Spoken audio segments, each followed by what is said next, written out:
And multiple reports of damage and some casualties from the storm have started to come in. And for more, our Lee Rae-hyun is standing by on the line with the latest. Rae-hyun, do fill us in. Yes, Jung-min, reports on casualties are continuing to arrive with one person killed in Daegu. A 67-year-old man was found in cardiac arrest at around 12:30 after being swept away by floodwater. He was moved to a nearby hospital but reportedly died there. In addition, a man in his 60s was reported missing also in Daegu at around 1:45 after he apparently fell into a ditch from a wheelchair. Emergency authorities are currently conducting a search for him. They also received at least 20 calls for help from areas around the city near the Nakdong River prior to midday.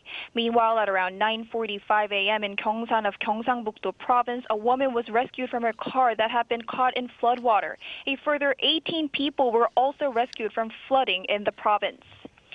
Now, the city of Busan is also seeing some damage with some roads in Daegu inundated by tidal surges. The city's fire department said it had received 239 emergency calls so far, but added that there had not been as much damage as in previous typhoons.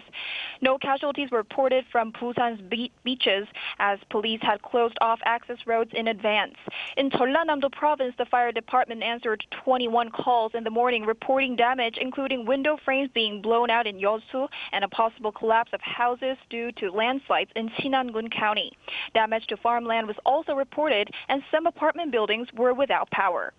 Gangwon-do Province is also seeing a heavy rain with emergency alerts being issued to residents. As of 12 p.m., 105 calls related to the typhoon have been received at the fire department's headquarters, leading the authorities to conduct 2 rescues, issue 3 evacuation orders, and investigate 20 safety issues regarding building damage.